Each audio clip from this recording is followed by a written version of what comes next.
I think I'm just looking at some key constituencies, where there are, I suppose the opposition or alternative parties have fielded their best candidates. And it was not far from Lawrence Wong's speech today. I mean, he mentioned Gan Kim Yong. So, of course, we're looking at Punggol, how that plays out.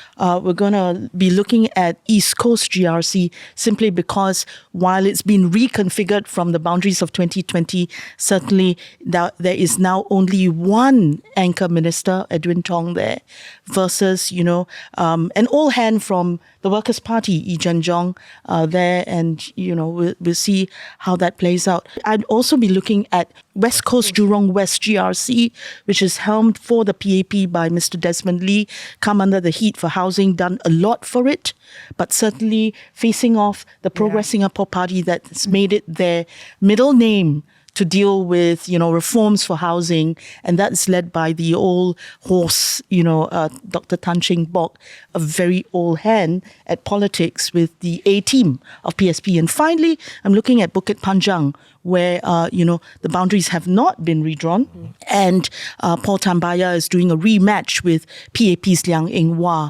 And so any support of SDP be kind of trained upon Bukit Panjang.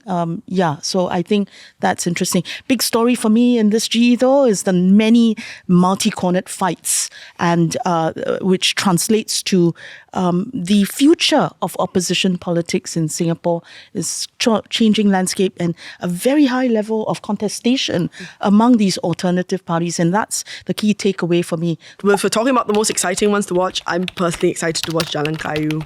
See what happens there. But that's more of a popcorn fest. I do think it'll be interesting to see, I think especially because you've got two individuals going up, which is SMCs generally make for better watching in some senses because you're seeing two individuals as opposed to teams where it's harder to kind of get a gauge on the characters and how they will kind of play out.